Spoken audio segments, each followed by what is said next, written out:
정시의 사주명리 제52강.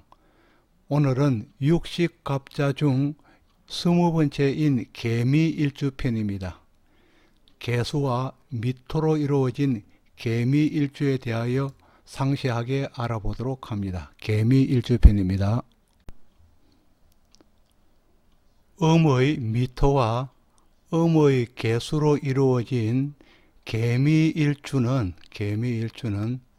미토가 개수에서 편관이 되고 12운성으로서는 묘지에 해당합니다.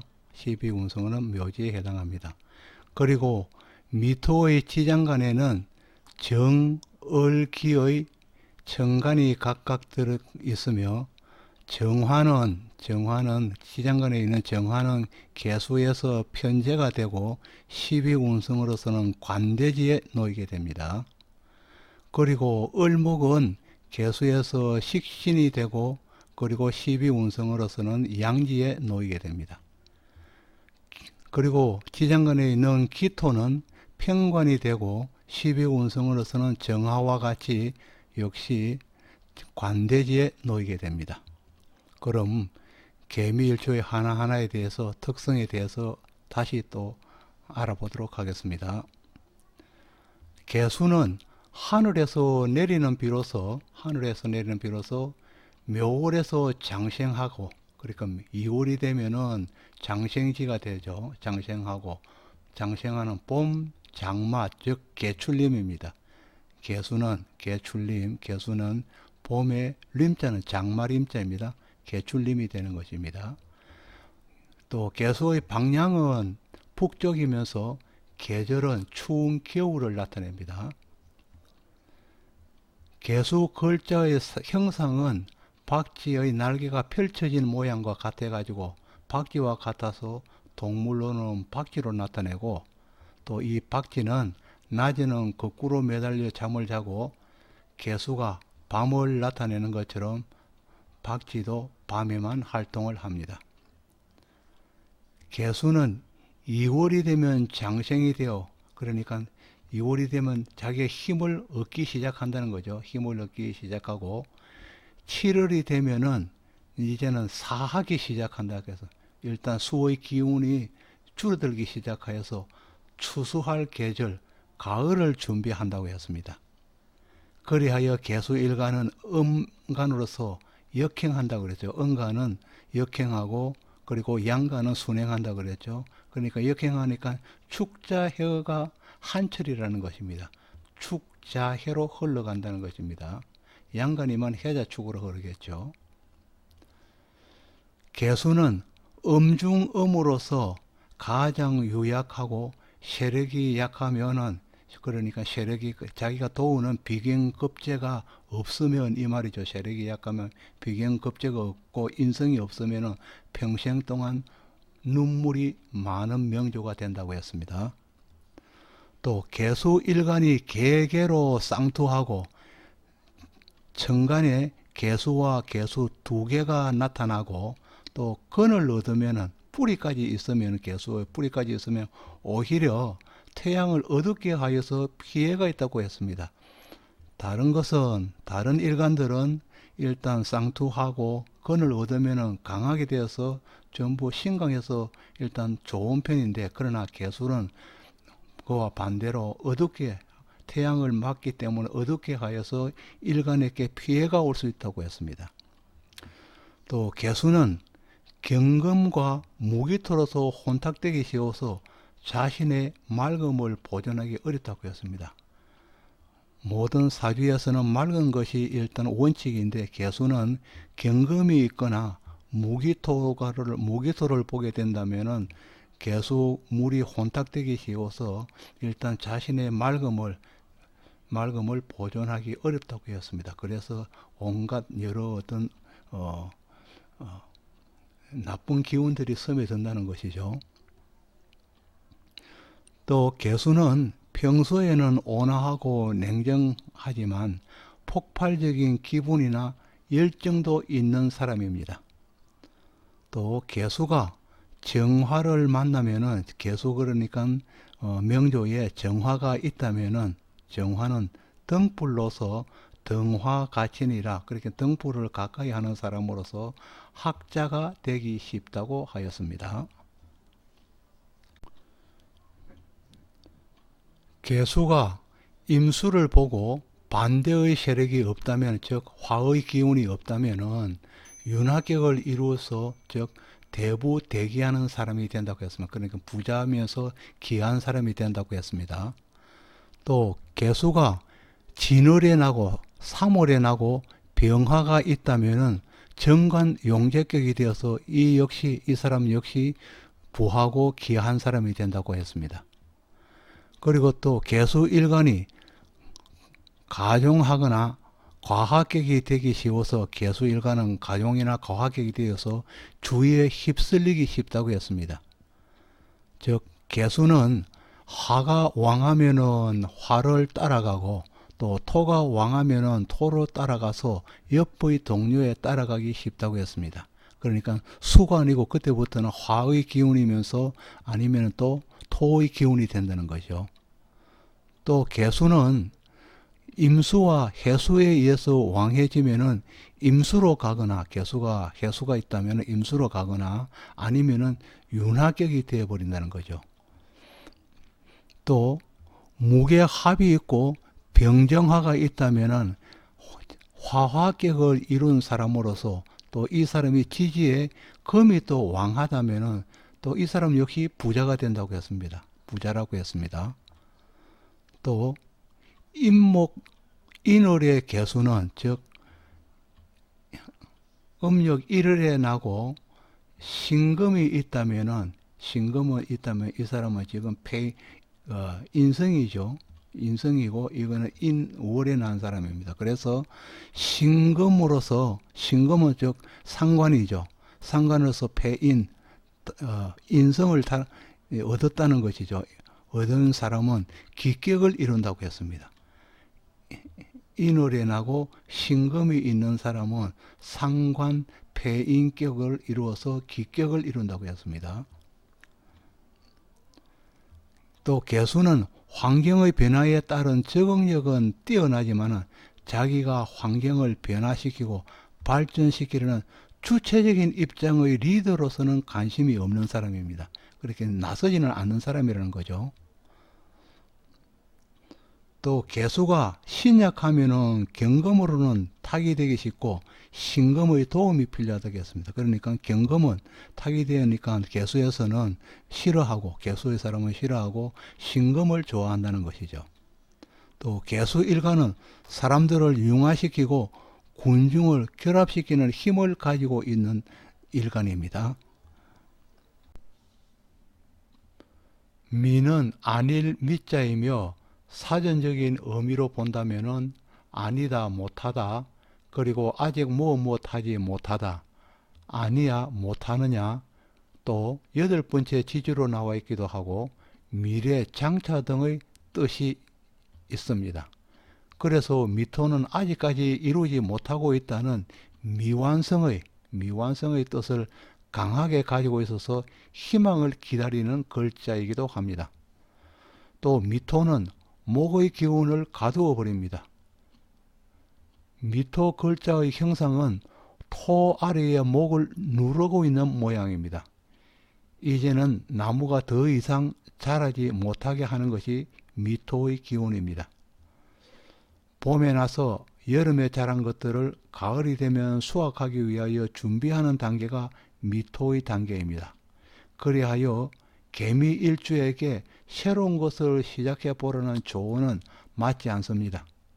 지금까지 이루어 놓은 것을 마무리하여서 결실을 보도록 하는 것이 미토에게 어울리는 조언이 됩니다. 당사주에서는 미토를 하늘에서 내리는 역마성이라고 하여서 천역성이라고 합니다. 미토를 천역성이라고 합니다. 그리고 천역성은 타고난 역마꾼이라는 의미를 가지고 있습니다. 그리하여 개미일주는 비를 맞으면서도 떠돌아다닌다는 의미를 가지고 있습니다. 왜냐하면 개수가 비이기 때문이죠. 또 개미일주는 토답게 중심을 지키며 중재자 역할을 하고 바쁘게 움직이면서 나서지는 않고 침착함을 유지합니다. 그러나 개미일주는 중재자이기에 자연적으로 말이 많아서 구설수에 오르기도 쉽습니다. 또 개미일주에서 미토는 물이 없는 조토로서 미토의 땅 위에는 수목으로는 나무로서는 모든 것이 살 수 있는 것이 아니고 을목인 선인장만이 살 수 있는 정화의 열기로 가득 찬 사막입니다. 미토가 정화의 열기로서 가득 차 있는 사막인데 그 위에서는 오로지 을목을 여기서는 선인장에 비교했죠. 선인장만이 살 수 있다고 했습니다. 그만큼 조토로서 척박하다는 그런 뜻이 되겠습니다. 미토가. 그리고 미토일주는 앞에서는 미토를 이야기했고 미토일주는 열기의 바싹 마른 땅 미토에 기다리던 비가 내렸기 때문에 개수가 내렸죠.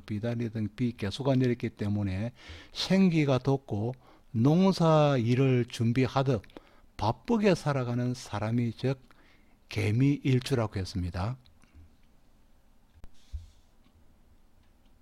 개미일주뿐만 아니라 일반적으로 일지에 고를 두면은 그러니까 일지에 진술충미를 깔고 있는 사람은 이걸 고를 두었다고 하죠. 진술충미가 있는 사람은 재물은 창고 안에 저장되어 있는 상태를 말하는 것이므로 비교적 안정된 상태이고 그러나 육치는 고 안에 즉 묘 안에 갇혀져서 힘을 잃은 모습으로서 불리한 입장이 되어 있기 때문에 일주 자신이 직접 직업 전선에 나서는 경우가 많습니다. 또 개미일주의 사주 전체에 물이 많은 사주라면은 미토로 인해서 흙탕물 탁수가 되어서 허리물이 되어서 건강적으로 본다면은 피의 흐름이 문제되어서 고혈압이 우선 올 수가 있고 또 질병이 많아질 수 있습니다. 또 탁수가 되면은 판단력이 흐려져 하는 일 자체에 믿음성이 없어져 직업을 바꾸고 싶고 또 회사를 옮기고 싶은 마음이 생긴다고 했습니다.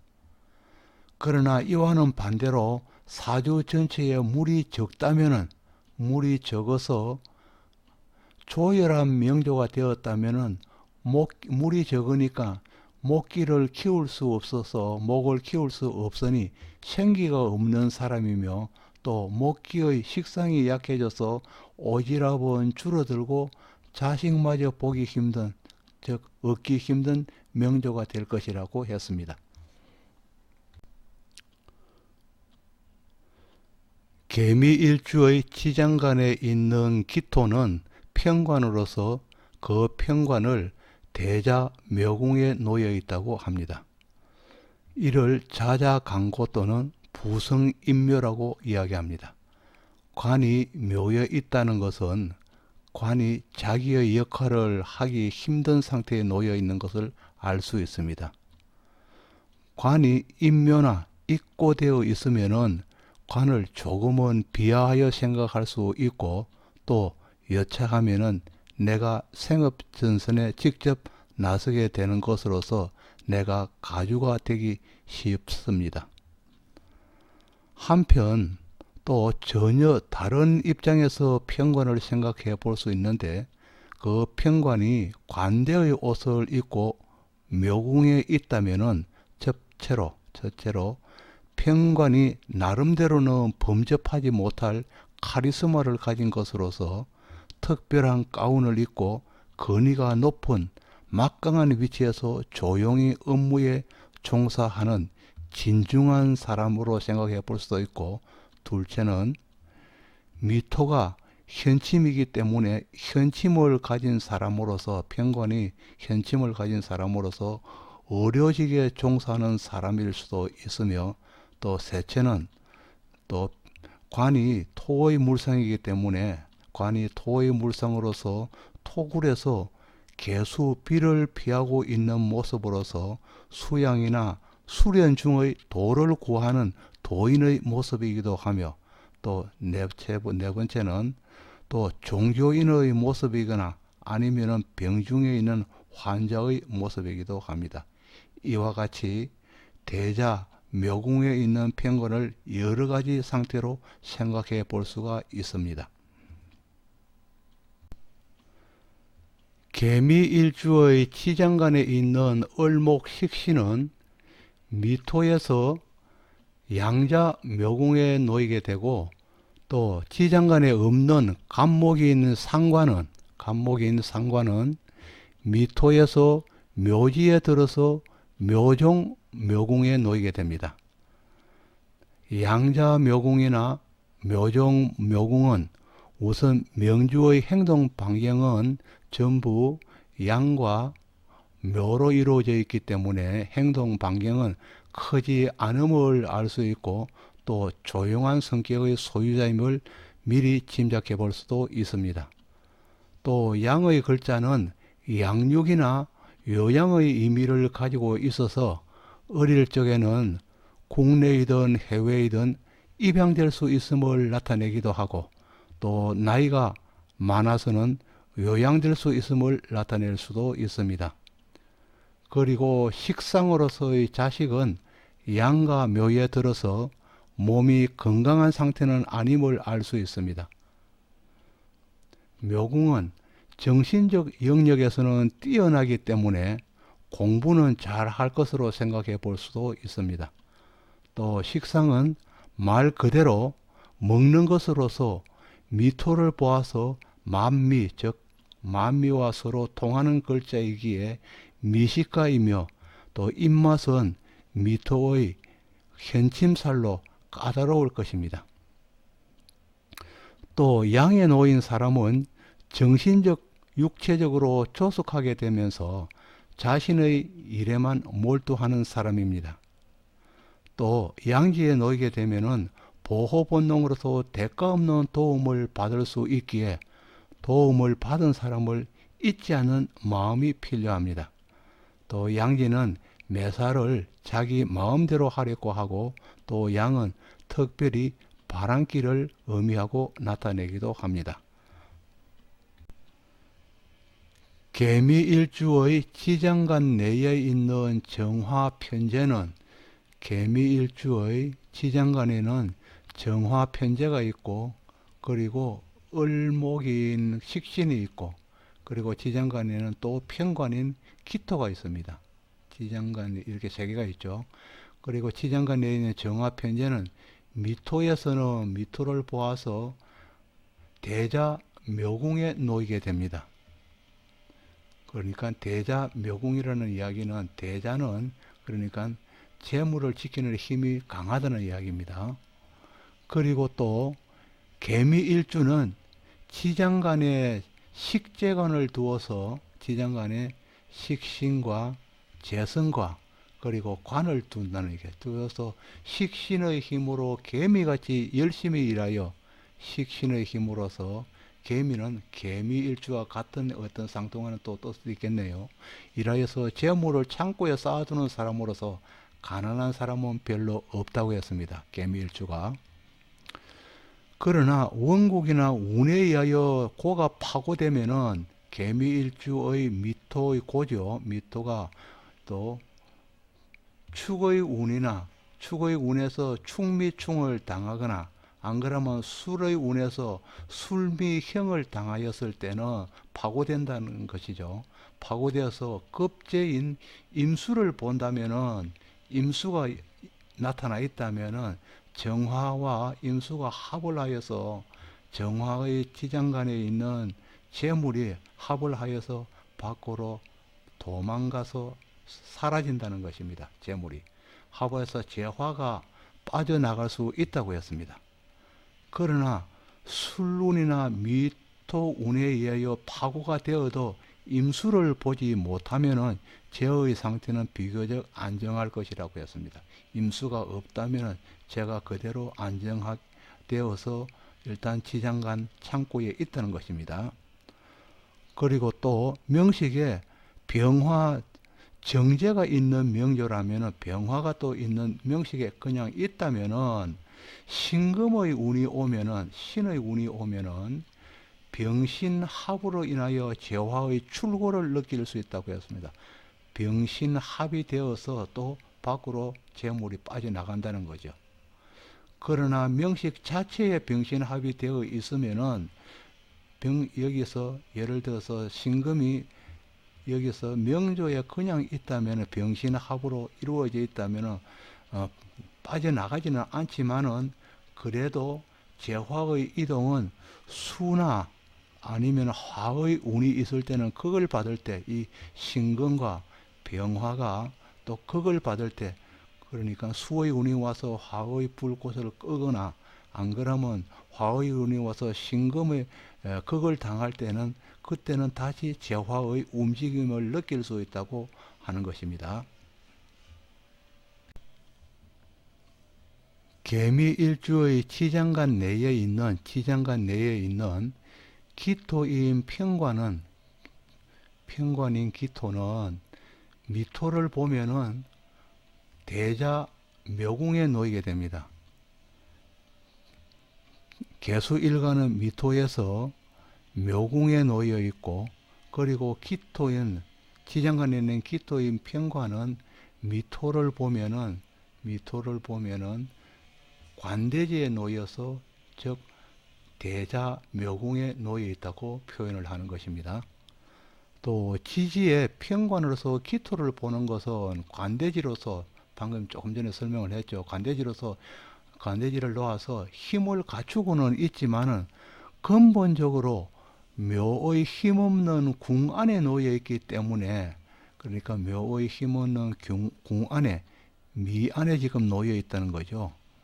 정, 을, 기의 지장간 내에 지금 놓여 있다는 것입니다. 놓여 있기 때문에 웅지를 펼치지 못하는 남편이 되고 여명의 경우이죠. 남편이 되고 또 남명의 경우에는 자식이 관이기 때문에 자식이 웅지를 펼칠 수 없게 되어 있다는 것입니다. 또 한편으로 기토인 편관은 을목 식신에 의해서 제살되어서 기토의 원래의 본성인 용맹성이 약화되어 있다고 하는 것입니다. 개미일주는 정을기가 있다고 했는데 을목의 식신이 기토인 편관을 지금 누르고 있다, 제살하고 있다는 그런 뜻이죠. 그렇기 때문에 기토 편관의 힘이 일단 편관으로서는 제살되어 있다는 것입니다. 힘이 약화되어 있다는 것입니다. 그러나 미의 토가 술룬이나 축운에 의해서 파고된다면은 파고되는 그때만은 원래 기토 편관의 본성으로 돌아가서 개수일간을 극하는 관계에서라고 합니다. 왜냐하면은 이거 지장간이 깨어져 버리면은 기토의 힘이 다시 살아난다는 거죠. 살아나서 이 기토가 개수일간을 극한다는 거죠. 토극수한다는 그런 뜻입니다. 이와 같이 편관이 힘을 얻을 경우에는 스스로의 자력으로서 사회적 입지를 얻을 수 있지만은 그러나 일간을 극하는 관계에 있기 때문에 사회적 입지는 얻을 수 있지만은 부부의 갈등은 더 심해질 수 있다는 것입니다. 개미일주의 지장간 내에 없는 신금인 편인을 인종을 해와서 미토를 본다면은 세종 묘궁에 놓이게 됩니다. 학생이라서 편인을 공부의 관점으로 본다면은 전체를 관장하는 정신적인 영역은 묘궁에 있고 공부머리는 세지로서 상위에 있지만은 역시 묘궁과 신금인 인성이 공망이라서 마음대로 공부할 수 있는 여건은 되지 못하는 아쉬움이 있습니다. 그리고 또 앞에는 공부를 비교해 봤지만은 또 신금의 인성을 문서로 볼 때에는 세종 묘공에 해당하는 문서는 깊이 박혀진 문서로서 부동산이나 아니면은 기한 자격증의 문서일 경우가 많습니다. 그 문서로 인하여서 세의 안락한 생활을 하는 것으로 봐서는 문서로 인하여서 월세가 빠짐없이 들어오거나 아니면 자격증의 경우에는 고임금을 받는 자격증일 수도 있습니다. 또 그 자격증이 신금에 관련한다면 예로서 보석을 다루는 보석 감정사의 자격증이 될 수도 있고 아니면 개수에 관련한다면 도성사의 자격증이 등등이 될 수도 있습니다. 또 한편으로 신금 편인을 모친 어머니로 볼 때는 그러니까 지금 문서로 볼 때하고 공부를 볼 때하고 공부를 전체적으로 편인을 공부로 볼 때하고 학생으로서 그리고 세 번째는 편인을 모친 어머니로 볼 때입니다. 어머니로 볼 때는 묘궁이라서 간섭이 없는 듯 하지만은 실제로 세지의 건세를 부리는 어머니일 것입니다. 지장간에 있는 식재관의 최후의 종착지는 인성이 되어서 마지막의 결재권은 어머니가 가지게 될 것입니다. 인성이 강한 명조가 되면은 관성의 힘은 역시 또 강화되고 그러나 식신의 힘은 줄어들게 됩니다. 참고로 이 세지라고 지금 이야기하는데 이 세지죠. 세종 묘궁에 있다는 거죠. 이 세의 뜻은 세는 지나간 권력이지만은 아직은 양명함이 살아있는 권력이 되겠습니다. 세지의 지금 뜻을 이야기하는 것 같습니다.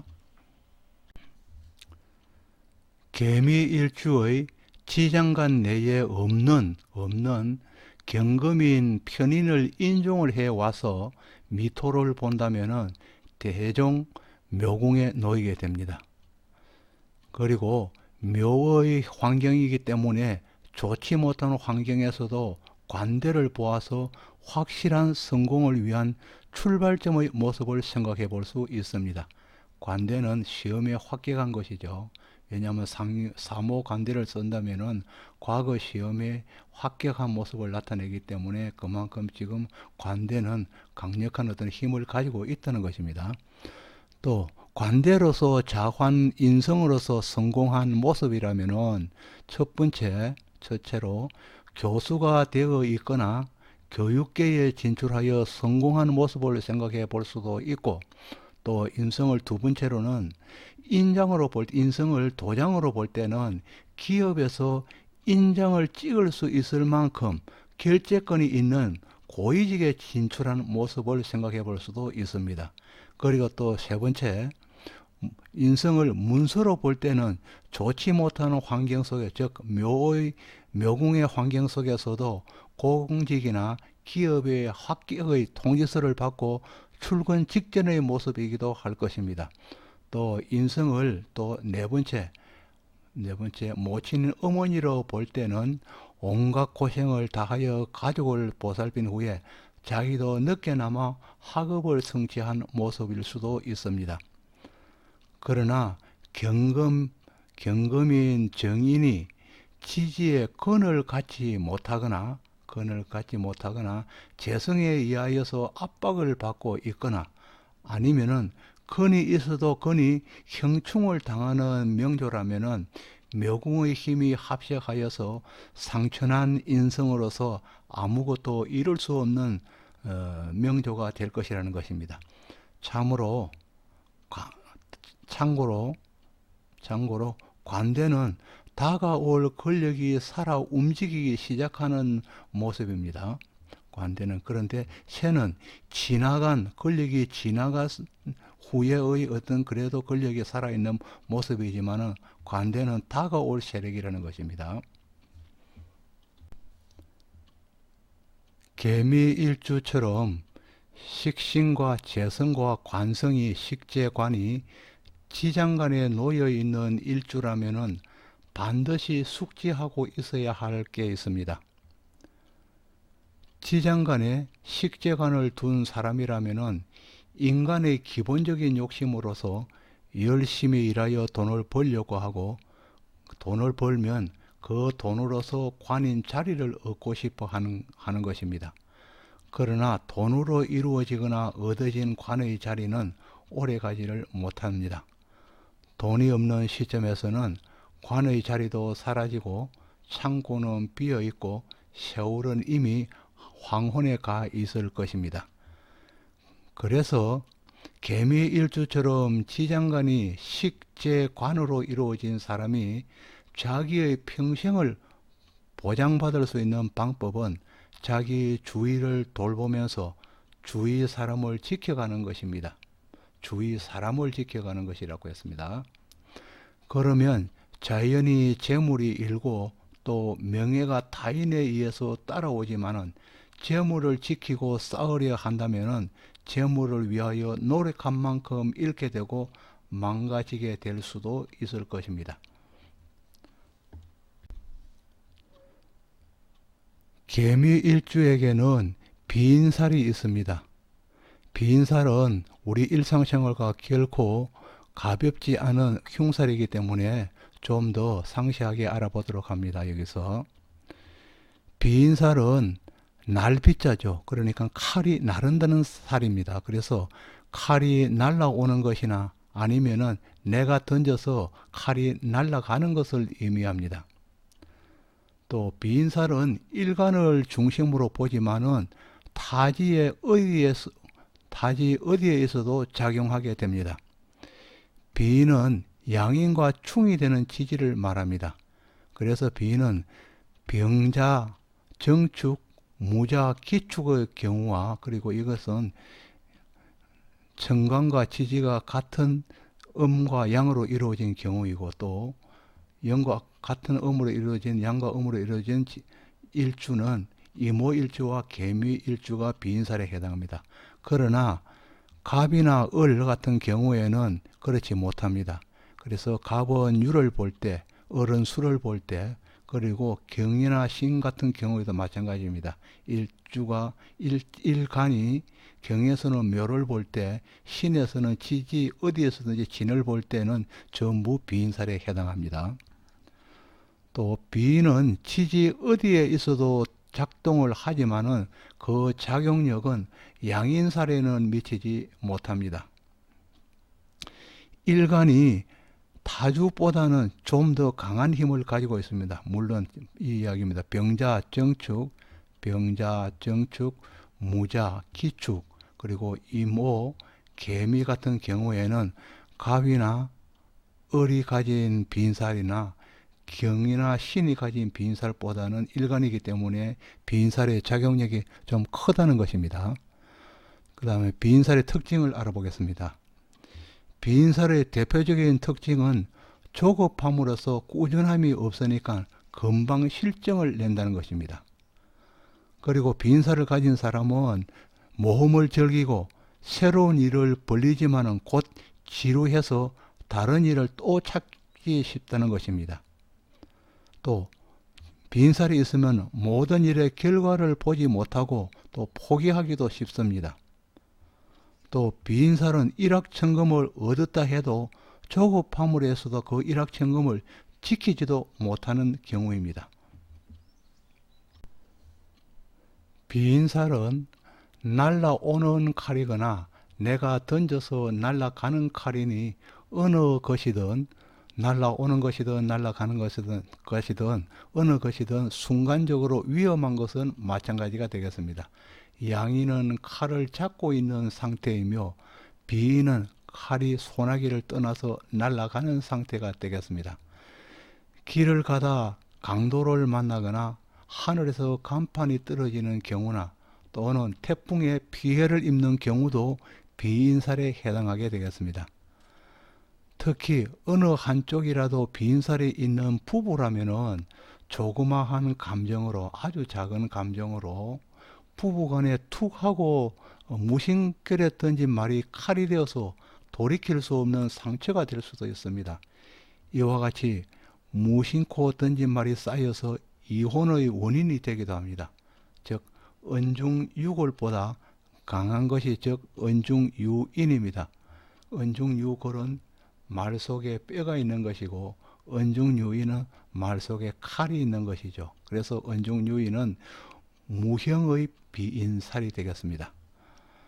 또 일과 관련하여서는 사주에 비인살이 있으면은 참고 인내하는 태도와 꾸준하게 하나의 일에 집중해야 성공할 수 있습니다. 방법은 어떤 일이든 차근차근하게 하는 것입니다. 그리고 시작한 일은 반드시 마무리하고 다른 일을 해야 할 것입니다. 비인에 대해서 한마디의 어떤 속담을 빌린다면은 말 한마디가 천냥빚을 갚는다고 합니다.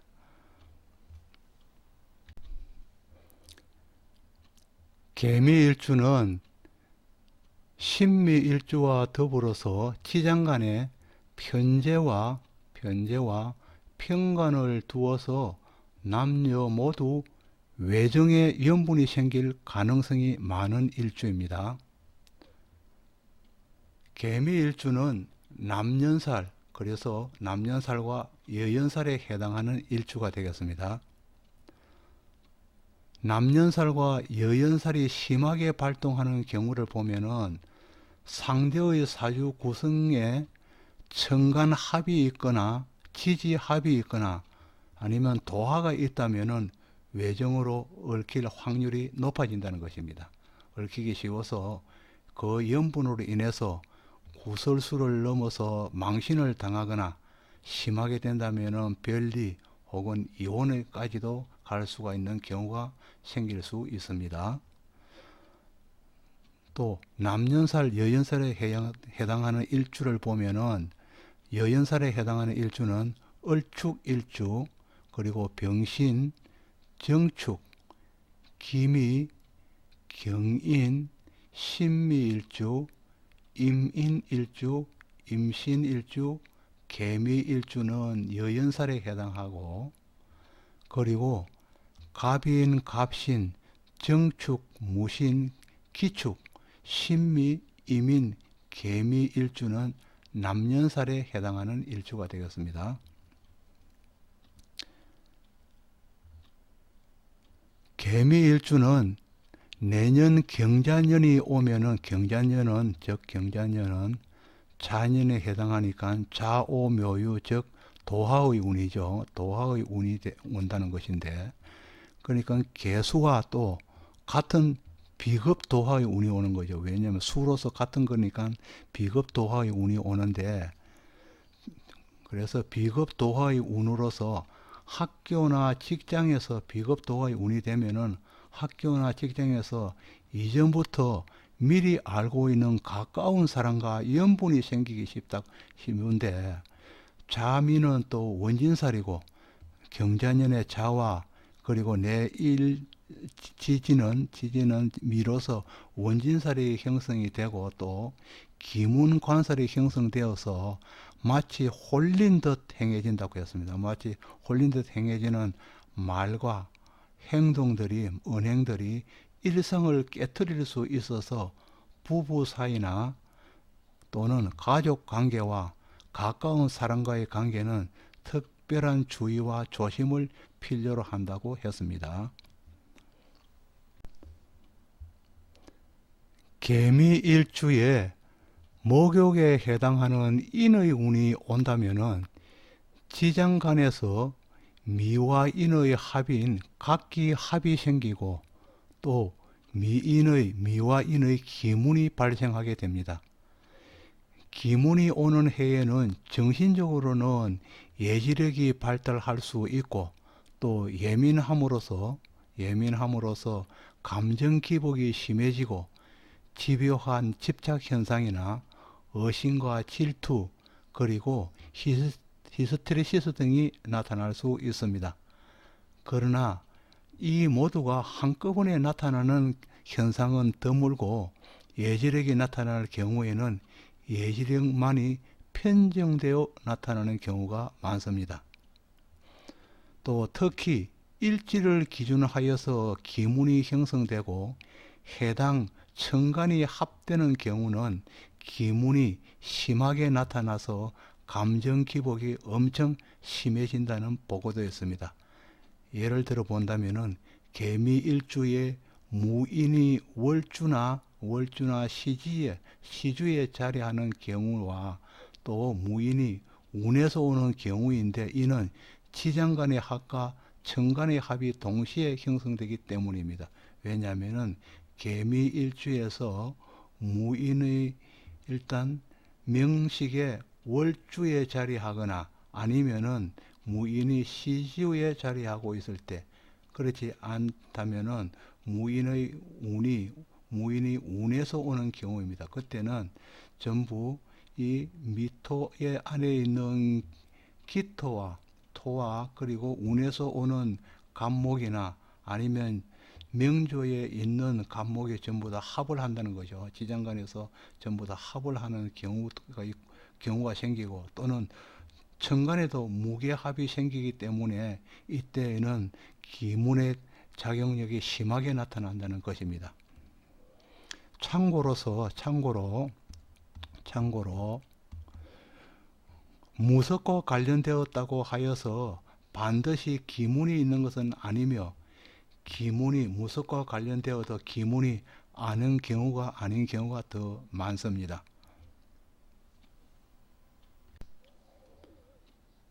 지금까지 정시의 사주명리 제52강 육식갑자 중의 스물문체인 개미일주의 여러가지 성정에 대하여 알아보았습니다.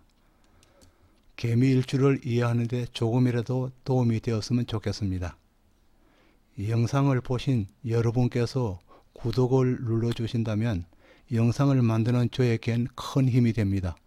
구독을 부탁드리겠습니다. 다음 53강은 갑신일주편을 보내드립니다. 계속적인 구독을 바랍니다. 감사합니다.